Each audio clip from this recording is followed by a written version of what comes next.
bienvenue dans Galactifrac, le podcast francophone dédié à Battlestar Galactica. Bonjour à tous, je suis Draven et dans cet épisode Signa numéro 23, ce qui tombe bien pour débuter l'année 2023, on va analyser ensemble les derniers signes venus de la constellation Battlestar Galactica, à savoir les premières infos de la franchise pour l'année 2023, mais aussi quelques éléments parus à la fin de l'année 2022. Au programme, la revue de presse habituelle, des articles qui mentionnent la franchise, mais aussi quelques bonnes nouvelles et rumeurs pour les collectionneurs. Comme toujours, vous pourrez retrouver les liens vers ce que je vais mentionner dans cet épisode dans les notes de l'émission. On est le 31 janvier 2023, décollage. Le 11 décembre 2022, un fan nommé Peter Hirschberg a publié sur YouTube un fan-film intitulé Battlestar Galactica Perseverance version 1.0. Alors oui, même si je crois n'en avoir jamais parlé, il existe quelques fan-films de Battlestar Galactica dont certains sont visibles sur YouTube. Peut-être que je reviendrai plus tard sur ce sujet. En tout cas, ici on a un travail qui est encore en cours selon son auteur, mais qui est déjà très agréable à regarder. Il s'agit uniquement de vaisseaux spatiaux en images de synthèse sans le moindre scénario ni dialogue. Et surtout, il s'agit d'un hommage à la série originale de 1978. Donc ce sont les thèmes musicaux de Stu Phillips qui illustrent ces 8 minutes de vidéo de vaisseaux spatiaux. Et le travail est impressionnant. Le Galactica lui-même ainsi que sa flotte ont été recréés, sans parler des Baystar Cylons, des Raiders Cylons et des chasseurs Viper qui arrivent ensuite. Ces 8 minutes sont bien trop courtes pour un fan de vaisseaux spatiaux comme moi, et avec les lumières et la musique, on replonge pendant quelques instants dans l'ambiance de la série originale et ça fait très plaisir. Le 31 janvier 2023, le même Peter Hirschberg a publié un teaser de 48 secondes de la version 2.0 de son fan-film, donc on en reparlera sûrement très prochainement. Le 28 décembre, le célèbre site anglophone Collider publiait un article consacré aux pires fins de séries télé et on pouvait y retrouver Battlestar Galactica aux côtés de Game of Thrones, Dexter, How I Met Your Mother et autres True Blood ou Mon Oncle Charlie. Dans cette même liste, on trouvait également la série Code Quantum des années 90, dont la fin n'était certes pas celle qu'on attendait, mais ça ne signifie pas pour autant que c'était une mauvaise fin. Et je pense qu'on peut appliquer la même logique à la fin de Battlestar Galactica, qui n'a effectivement pas plu à tout le monde, ce qui ne signifie pas qu'elle n'est pas de très bonne qualité. Donc voilà, comme d'habitude avec ce genre de classement, c'est très subjectif et pour être franc, même si je comprends qu'il puisse y avoir débat sur la fin de Battlestar Galactica, je ne la classerai pas aux côtés d'autres fins franchement ratées comme celle que j'ai citée il y a un instant. Le 29 décembre 2022, les comptes des réseaux sociaux officiels du futur jeu vidéo Battlestar Galactica Eternity ont publié un artwork promotionnel, c'est-à-dire un beau dessin qui n'est pas une image du jeu à proprement parler. On y voit plusieurs Battlestar, Raptor et chasseurs Viper qui passent sous une grosse planète à la lumière orangée. Le dessin est plutôt sympa, mais il ne nous apprend strictement rien sur le jeu en lui-même. Le 30 décembre, le compte Twitter The Disc Father, qui est très suivi et plutôt bien renseigné en général, même s'il n'a rien d'officiel, annonçait que la saison 1 de la série réimaginée Battlestar Galactica allait ressortir en Blu-ray 4K UHD, a priori en 2023. Oui, le tweet ne mentionne aucune source et oui, il ne s'agirait que de la saison 1. Alors, on attendra une annonce officielle d'Universal et surtout des détails techniques pour en savoir davantage. Mais il y a déjà un élément qui fait pas mal discuter les fans, à savoir la possibilité de voir Battlestar Galactica en 4K. En gros, la mini-série en 2 parties de 2003 a été tournée sur pellicule.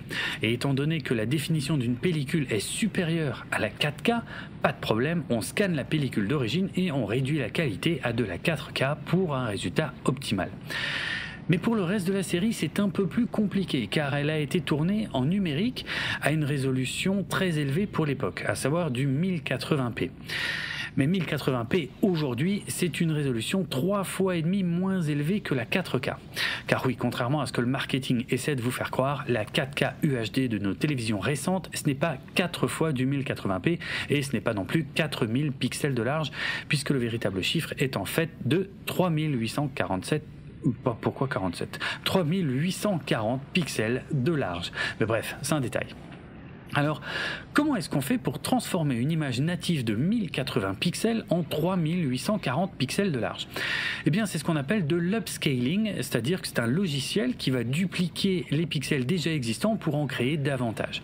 Et c'est là que cette technologie peut atteindre ses limites en fonction de la technique utilisée.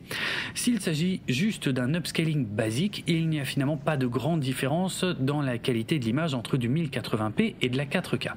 Par contre, il existe aujourd'hui des techniques d'upscaling qui utilisent des algorithmes d'intelligence artificielle qui arrivent à créer des pixels qui n'existaient pas dans l'image d'origine pour la rendre plus fine et plus détaillée. Donc la qualité et l'intérêt du résultat va dépendre de la technique utilisée par Universal qui semble se réveiller bien tard pour fêter l'anniversaire de Battlestar Galactica puisqu'on n'est même pas encore sûr que ça sortira vraiment en 2023. Et si ça sort, ce ne serait que la saison 1, ce qui serait très décevant. Ajoutons que le transfert 4K ne fait pas tout car il y a aussi le procédé du HDR qui veut dire High Dynamic Range qui pourrait apporter un nouvel intérêt visuel à cette ressortie. En effet, les productions en 4K bénéficient du HDR qui permet de retravailler les couleurs pour les rendre plus vives et avec des contrastes beaucoup plus marqués même dans les atmosphères sombres. C'est ce qui est désigné par les logos Dolby Vision ou HDR10 sur les téléviseurs 4K récents. Voilà tout ce qu'on peut dire à ce sujet pour l'instant, vu que tout ça n'est que spéculation pour le moment. Du coup, j'ai organisé un petit sondage sur Twitter ainsi que sur Instagram pour savoir ce qui vous intéresserait le plus dans le cas d'une ressortie de la série en Blu-ray 4K UHD. J'ai obtenu 170 votes sur Twitter et vous êtes plus de 40% à avoir répondu que votre motivation principale serait la qualité de l'image. En seconde position, à plus de 24%, ce serait la perspective d'un bel objet collector. Ouais, ça je suis d'accord, ça pourrait être chouette. En troisième position, avec plus de 18% des réponses, ce serait la possibilité d'avoir des effets spéciaux refaits pour cette réédition. Alors, c'est pure spéculation, je dis pas du tout que c'est ce qui va être fait. Et en dernière position, avec seulement 16,5% des réponses, ce serait la possibilité d'avoir de nouveaux bonus, sachant que c'est pour ça que j'ai voté. Oui, je vote à mes propres sondages. J'ai le droit, non? Bref, merci d'avoir participé. Du coup, j'essaie désormais de vous proposer un sondage par semaine sur Twitter et j'ai de plus en plus de participation. J'ai par exemple appris grâce à ces sondages que vous étiez environ 2/3 à regarder la série en VO plutôt qu'en VF, mais aussi que si vous vous étiez retrouvé dans la même position que Baltar dans la mini-série de 2003, vous seriez près de 73% à faire comme lui, c'est-à-dire à ne pas révéler votre implication dans la destruction des 12 colonies. C'est intéressant. Enfin, j'ai aussi appris que vous étiez plus de 55% à n'avoir jamais vu la série originale de 1978, ce qui ne me surprend pas particulièrement, même si ça me fait très plaisir que presque 1/3 d'entre vous aient tout de même vu la série originale avant de voir le reboot des années 2000. Vraiment, ça me fait très plaisir d'être suivi par des fans originaux de la franchise. Voilà, n'hésitez pas à participer à ces sondages qui, même s'ils ne sont pas forcément représentatifs de tout le fandom de Battlestar Galactica, permettent d'initier des échanges vraiment sympas sur Twitter. Le 31 décembre 2022, le site anglophone /film a publié non pas un mais 2 articles faisant référence à Battlestar Galactica. Le premier était un classement des 14 meilleurs personnages du reboot de Battlestar Galactica. Si je bafouille sur Battlestar Galactica, ça ne va plus. Le premier était donc un classement des 14 meilleurs personnages du reboot de Battlestar Galactica, du pire au meilleur. Je ne m'étendrai pas trop sur cet exercice hautement subjectif qui contient d'ailleurs des spoilers si vous n'avez pas encore vu toute la série. Mais si vous voulez voir comment se classe votre personnage favori, vous pouvez y jeter un œil. Le second article était consacré à l'acteur James Callis qui a interprété Gaius Baltar dans Battlestar Galactica, mais qu'on a également pu voir dans la saison 2 de la série Star Trek Picard en 2022. Je ne parlerai pas de son rôle dans Star Trek vu que c'est peut-être un spoiler pour ceux qui n'ont pas encore vu la série, mais l'article cite des passages d'une interview donnée par l'acteur en 2022 au site Inverse, et voici ce qu'il déclarait quand on l'interrogeait sur le comparatif entre Battlestar Galactica et Star Trek. Décidément, j'ai du mal à dire Galactica aujourd'hui. Alors, ouvrez les guillemets. Battlestar était exceptionnel. Il est possible d'en prendre des éléments et de les recréer, mais c'était unique en son genre. Quand j'étais gamin et que je regardais la série originale Star Trek, les personnes sur l'Enterprise étaient les gentils. Quand j'étais dans le Galactica, je n'étais pas nécessairement un des gentils. Il y a une zone grise en termes de moralité ici. Mais dans Star Trek, on dirait que cet univers est manifestement beaucoup plus avancé. Si nous nous rendons dans l'espace et qu'on porte tous les uniformes et qu'on papote dans d'autres langues, il va falloir qu'on s'entende bien les uns les autres. Fermez les guillemets. Voilà, je ne saurais pas forcément expliquer tout ce que signifie sa déclaration, mais je suis d'accord avec lui sur le fait que la grande nouveauté de Battlestar Galactica à partir de 2003 était que la frontière était beaucoup plus floue que d'habitude en ce qui concernait le manichéisme des personnages, et c'est l'une des plus grandes richesses de la série, qui est ainsi plus proche de la réalité. Le 1er janvier 2023, le plus grand journal quotidien suisse francophone, nommé Le Temps, publiait sur son site internet par le biais du journaliste Nicolas Dufour un article intitulé « Battlestar Galactica, la série qu'il nous faut pour 2023 ». Waouh! Vous imaginez si les plus grands journaux quotidiens français sortaient ce genre d'article le jour de l'an? Ce serait dingue. En tout cas, bravo aux Suisses francophones pour cette belle idée. Alors, quelle était l'intention derrière cet article? Eh bien, tout simplement de nous dire que beaucoup de préoccupations très actuelles, comme les contraintes de la démocratie, la raison d'État, la désinformation, la place du religieux, ou encore notre rapport aux intelligences artificielles, sont des sujets de société qui sont abordés dans Battlestar Galactica et qui nous montrent, dans certains cas, quelles sont les erreurs à ne pas commettre. Eh bien, ça c'est du travail journalistique que j'apprécie énormément, car l'un des buts de la science-fiction est effectivement de nous mettre en garde sur de nombreux sujets, notamment lorsqu'on traverse des périodes de crise, et ce journaliste l'a bien compris. Merci à lui. Le 2 janvier, le site anglophone Collider consacrait un article à leur plagiat préféré de Star Wars. Le point de départ de l'article est le fait que Rebel Moon, la future saga de science-fiction de Zack Snyder qui sortira sur Netflix, était au départ un projet d'histoire destiné à Star Wars avant le rachat par Disney. Du coup, Collider se souvient qu'à partir de 1977, de nombreux films et séries avaient vu le jour en reprenant des éléments du succès de Star Wars qui venait de secouer la planète. Dans leur liste, on trouve logiquement Battle Beyond the Stars, Flash Gordon, The Last Starfighter et bien évidemment la série originale Battlestar Galactica de 1978. Mais aussi des choix plus surprenants, comme Star Chaser, un film d'animation dont je n'avais jamais entendu parler, Krull, qui mélangeait science-fiction et fantasy, comme Star Wars en fait, ou encore Spaceballs de Mel Brooks, qui est une parodie assumée et non un plagiat. Bon, cette sélection est un peu bizarre car en vérité, il y aurait eu moyen de faire une liste bien plus longue, même en ne mentionnant que des films sortis entre 1978 et 1980. Mais bon, c'est Collider qui décide. Peut-être qu'un jour, je vous ferai un dossier sur tous les space opéras sortis à la fin des années 70 pour surfer sur le succès de Star Wars et dont Battlestar Galactica a bien évidemment fait partie. Le 11 janvier, le site anglophone Screen Rant publiait un article intitulé « 10 séries de science-fiction qui pourraient donner de très bons jeux vidéo ». Donc là, on est sur le niveau 0 du journalisme avec 10 noms de séries télé comme Westworld, Star Trek, Firefly, Stargate, SG1, X-Files, Terra Nova, Futurama, The Expanse, Farscape et bien évidemment Battlestar Galactica, pour lesquels on a un petit paragraphe qui décrit vaguement le concept de la série ainsi qu'un second petit paragraphe qui imagine à quoi pourrait ressembler un jeu vidéo dans cet univers, mais sans trop rentrer dans les détails. Eh oh, Screen Rant, ça se voit que vous faites du clickbait. En même temps, c'est pas nouveau. Le 5 janvier, le site anglophone Sky and Telescope, qui, comme son nom l'indique, est consacré à l'astronomie, a publié un article intitulé « Why We Look Up Star Stuff », qu'on pourrait traduire par « Pourquoi on regarde là-haut, poussière d'étoiles ». Les premiers mots de cet article citent la phrase qu'on pouvait entendre au début de chaque épisode de la série originale de 1978 « Life here began out there », qu'on pourrait plus ou moins traduire par « La vie ici-bas a commencé là-haut ». Et je rappelle que cette phrase avait été modifiée dans la version française. Le reste de l'article n'a rien à voir avec Battlestar Galactica, mais en gros, son auteur Jennifer Willis nous raconte qu'elle a tendance à oublier que sa motivation première pour observer les étoiles est qu'en fait, nous sommes tous constitués de résidus lointains de poussière d'étoiles, comme le disait Carl Sagan. Ce qui a été largement confirmé ces dernières années, puisqu'on sait que, effectivement, 97% des atomes viennent du cosmos.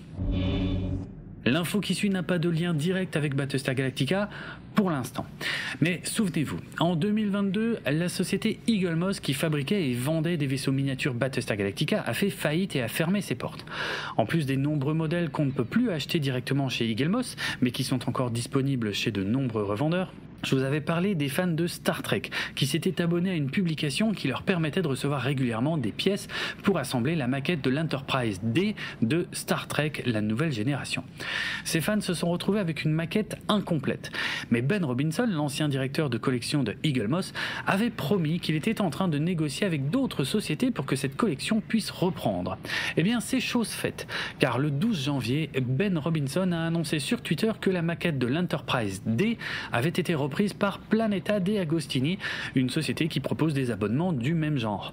Les fans qui étaient abonnés à Eagle Moss ont la possibilité de reprendre la collection à partir de n'importe quel numéro en se rendant sur le site fanhome.com. Cette collection n'était pas disponible en France, donc nous ne sommes pas directement concernés. Mais ça donne une lueur d'espoir à ceux qui, comme moi, espèrent que les produits Battlestar Galactica de Eagle Moss, qui étaient de grande qualité, seront peut-être à nouveau disponibles un jour chez un autre fabricant. Et justement, grâce à Ibogan sur le Discord de Galactifrac, j'ai appris que les collections Eagle Moss ont été visiblement reprises par le fabricant Master Replicas, qui est bien connu des amateurs de reproduction d'objets issus de franchises de science-fiction et de fantasy comme Star Trek, Stargate, Le Seigneur des Anneaux, et plus particulièrement des casques et des sabres laser de l'univers de Star Wars. Je possède d'ailleurs moi-même une reproduction du sabre laser d'Anakin Skywalker de Master Replicas, et je peux vous dire que ce sont de très beaux produits. La société Master Replicas a perdu la licence Star Wars en 2008 et a fait faillite en 2020. Mais cela fait quelques mois qu'on entend dire que Master Replicas est en train de préparer son retour et ça semble se confirmer par le rachat des collections autrefois proposées par Eagle Moss. Voici la traduction de l'email envoyé par Master Replicas aux ex-clients de Eagle Moss et je remercie une nouvelle fois Ibogan pour m'avoir transmis ce texte sur le Discord de Galactifrac. Alors, ouvrez les guillemets. Information à propos de Eagle Moss Hero Collector. Nous vous écrivons car vous étiez un client de Eagle Moss ou Hero Collector. Cette société a fait faillite l'année dernière. Master Replicas a désormais pris le relais de beaucoup de leurs projets et rendra leurs produits et d'autres disponibles à la vente très prochainement. Nous allons également travailler avec d'autres partenaires pour vous offrir davantage d'objets de collection de science-fiction, de super-héros et de fantasy. La réglementation du RGPD signifie que pour pouvoir vous envoyer d'autres emails à ce sujet, vous allez devoir vous inscrire à une nouvelle mailing list. Fermez les guillemets. Donc vous pouvez en effet vous rendre sur le site masterreplicas.com qui ne propose pour l'instant rien d'autre qu'une inscription à leur mailing list pour être tenu informé de leur grand retour qui semble imminent. Vous avez sûrement noté que rien ne dit clairement pour l'instant que les produits Battlestar Galactica seront repris par Master Replicas. Mais on espère que ce sera le cas afin que les fans puissent s'offrir des vaisseaux miniatures pour les anniversaires à venir de la franchise. Le 12 janvier, le site officiel anglophone de la chaîne Sci-Fi, qui était le diffuseur original de Battlestar Galactica, a publié un article intitulé « 6 trahisons brutales dans le cinéma et les séries de science-fiction, des Cylons de Battlestar Galactica à Matrix ». Alors, je ne vais pas détailler qui a trahi qui dans Dune, Star Trek Deep Space Nine, Star Wars épisode 3 ou encore Aliens, pour ne pas spoiler ceux qui n'ont pas vu toutes ces œuvres, mais c'est effectivement un angle intéressant pour un article. Le vendredi 13 janvier 2023, le célèbre site francophone Allociné a publié un article intitulé « Les 10 séries de science-fiction qu'il faut avoir vues dans sa vie » avec Battlestar Galactica cité tout de suite en début d'article. Du coup, j'étais tellement heureux que j'ai pas été lire le reste. Non, c'est pas vrai. Il cite aussi la série originale Star Trek, la série originale de la 4e dimension, Fringe, la série originale Code Quantum, Doctor Who, V, Person of Interest, la série originale Le Prisonnier ou encore Farscape. C'est effectivement une très belle sélection de classiques incontournables et il est bien dommage que la plupart de ces séries ne soient pas disponibles en SVOD pour qu'on puisse les revoir ou les découvrir facilement à l'heure actuelle. Le 15 janvier, le site anglophone Screen Rant, encore lui, qui n'est pas franchement réputé pour l'exactitude de ses scoops, a publié un autre article détaillant cette fois les identités et spécificités des 12 modèles de Cylon à l'apparence humaine de Battlestar Galactica. Donc je n'en dirai pas plus pour ne pas spoiler, mais ce coup-ci c'est un article rempli d'infos très intéressantes, à condition d'avoir déjà vu la série, bien évidemment. Même si je soupçonne le journaliste qui en est l'auteur d'avoir été consulté Battlestar Wiki et d'avoir juste recopié la plupart des infos. Bref, Screen Rant. Le 20 janvier, le blog Bruce Lee a publié un long article pour déclarer son amour au reboot de Battlestar Galactica, à l'exception de sa fin. C'est un bel article, très complet, qui devrait donner envie à de nouvelles personnes de découvrir la série, et même si je ne suis pas d'accord avec ce qui est dit au sujet de la fin de la série, je vous recommande de le lire et de le partager au plus grand nombre.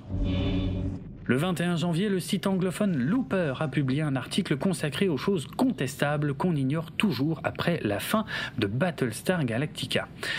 À savoir des informations de diverses importances que les scénaristes n'ont pas toujours pris le temps d'expliquer. Alors, je ne vais pas toutes les mentionner car certaines comportent des spoilers, mais parmi ces questions, dont certaines sont effectivement légitimes, on peut dire qu'on se demande toujours comment fonctionne exactement le système PRL du Galactica, ou comment la flotte se procure de la nourriture, ou pourquoi les papiers ont les coins coupés, ou encore comment se fait-il qu'on ait le droit de fumer à bord du Galactica, sans parler de quelques questions restées ouvertes à la toute fin de la saison 4. Un article intéressant mais un peu facile vu que ce sont des questions assez courantes et pour lesquelles on sait depuis longtemps qu'on n'obtiendra jamais les réponses. Dans la soirée du lundi 23 janvier, j'ai été invité pour participer à un live YouTube de la chaîne du Mediavore, que je remercie infiniment pour ça. Nous avons discuté pendant 2 heures de Battlestar Galactica, mais aussi de quelques autres de nos franchises préférées, lors d'un très bel échange entre fans de science-fiction. Je sais que vous êtes quelques-uns à avoir rejoint mon podcast depuis ce live, et je vous en remercie. La vidéo est bien évidemment dispo en replay sur la chaîne YouTube du Mediavore, et je remercie encore Sébastien pour son invitation et pour cette discussion passionnante sur la série qui contient d'ailleurs quelques spoilers, donc faites attention si vous n'avez pas encore regardé Battlestar Galactica. Le 26 janvier, le podcast Le Dîner de Techos, qui donne la parole aux spécialistes de la tech pour leur permettre de parler de leur passion autre que la tech, a reçu Magali Milberg, qui est développeuse, formatrice, conférencière et activiste, et cette dernière a choisi de parler pendant 1 heure de la série Battlestar Galactica qu'elle adore tout particulièrement. Je vous recommande donc l'écoute de ce podcast, même si nous sommes déjà un public de convaincus, pour savoir ce qui a séduit Magali dans la série. Je vais juste me permettre de répondre à un point abordé lors de cet épisode, car si effectivement Battlestar Galactica a été en avance sur son temps en ce qui concerne la représentation des femmes dans toutes les strates de la société, Magali Milberg déplore le manque de personnages LGBT dans la série, tout en admettant que cette visibilité n'était pas encore une préoccupation majeure à la télévision à l'époque de la diffusion de la série. Alors, ce que dit Magali Milberg est vrai et faux à la fois. Car effectivement, si on a regardé la mini-série puis les 4 saisons de Battlestar Galactica, il n'y a pas la moindre trace d'un personnage LGBT dans cette franchise. Mais c'était sans compter sur les téléfilms et les webisodes, car c'est uniquement en regardant le téléfilm Razor ainsi que les webisodes The Face of the Enemy qu'on peut découvrir que certains personnages de Battlestar Galactica font partie de la communauté LGBT. Et je ne parle pas de personnages qui n'apparaissent que dans ces productions, non, je parle de personnages récurrents de la série que vous connaissez très bien pour certains d'entre eux et qui font effectivement partie de la communauté LGBT. Alors, je ne vais pas dire de qui il s'agit car je vous laisse le plaisir de découvrir ce téléfilm Razor et ses webisodes The Face of the Enemy, même si j'ai conscience que les webisodes The Face of the Enemy sont très difficiles à trouver vu qu'ils n'apparaissent sur aucun coffret Blu-ray ou DVD en dehors du Japon. Donc voilà, il y a bien des personnages LGBT dans Battlestar Galactica.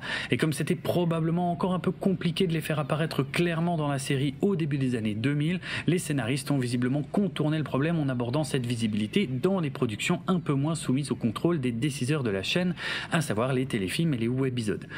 Qu'on soit bien clair, moi aussi je regrette que cette visibilité ne se soit pas faite dans la série elle-même. Mais en tout cas, Battlestar Galactica était encore une fois largement en avance sur son temps sur cette question.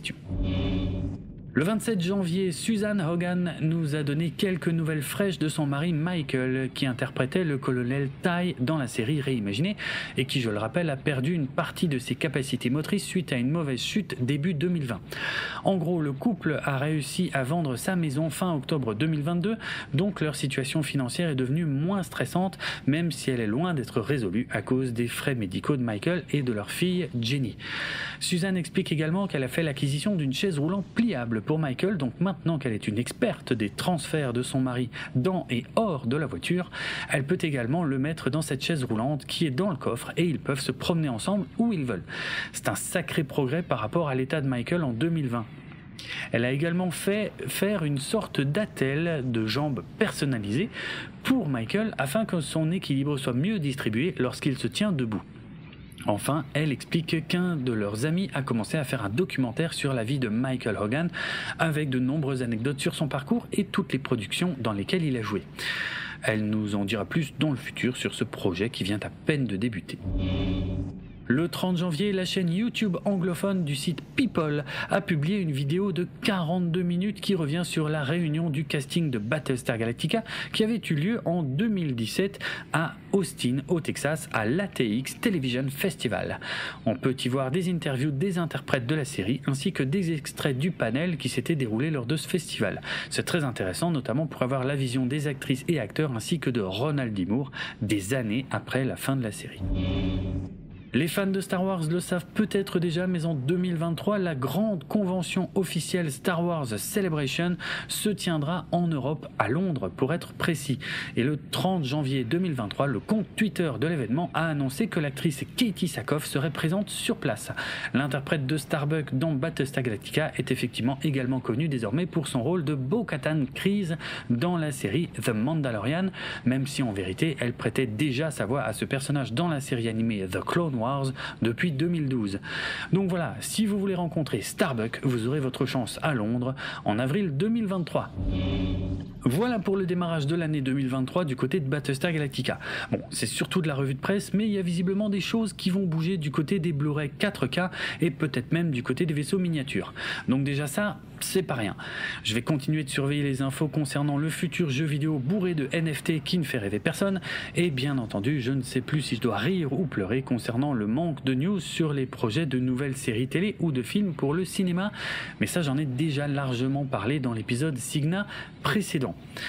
Je précise au passage qu'un festival de science-fiction va se tenir en France entre le 1er et le 15 février 2023. Ça s'appelle le Festival des Mycéliades. Ça va se dérouler dans plus d'une cinquantaine de villes en France en partenariat avec des cinémas et des médiathèques. Dans les cinémas, il y aura des projections de films de science-fiction. Le thème de cette année, c'est l'espace. Et dans les médiathèques, il y aura plein de choses selon là où vous vivez, des expositions, des concerts, des débats et peut-être même d'autres choses. En ce qui me concerne, je serai impliqué dans le Festival des Mycéliades pour la ville d'Épinal. Il y aura plusieurs projections de films à Épinal. Il y aura 2 projections du film 2001, l'Odyssée de l'espace, chef-d'œuvre parmi les chefs-d'œuvre, 2 projections de Starship Troopers, qui en un sens est aussi un chef-d'œuvre dans son genre, et 2 projections du film Ad Astra de James Gray, et j'aurai l'honneur de procéder à l'introduction de ces séances pour raconter bien des anecdotes sur les films en question, les remettre dans leur contexte, voilà, vous raconter diverses choses pour vous permettre de d'apprécier encore plus ces films que vous aurez la chance de redécouvrir sur grand écran dans le cadre donc du Festival des Mycéliades. Voilà, n'hésitez pas à checker le site internet des Mycéliades pour connaître le programme près de chez vous. Le podcast Galactifrac fait partie du label Podchose et il est disponible sur PodCloud ainsi que sur Apple Podcast, Deezer, Amazon et de nombreuses applications iOS et Android, sans oublier YouTube. Par contre, nous ne sommes malheureusement plus sur Spotify dont nous avons été bannis. Retrouvez les notes de l'émission sur galactifrac.lepodcast.fr et suivez-nous sur Twitter, Facebook et Instagram pour du contenu supplémentaire en lien avec cet épisode. Vous pouvez également venir discuter avec d'autres auditeurs et moi-même sur le serveur Discord de l'émission. Si vous voulez me retrouver sur Twitter, mon pseudo c'est Draven et ça s'écrit DRAVENARDROK. N'oubliez pas que si vous avez apprécié cet épisode, le meilleur moyen de le montrer et de nous récompenser est de le partager au plus grand nombre via les réseaux sociaux. On se retrouve bientôt pour un nouvel épisode Analytica avec Karine. Ciao.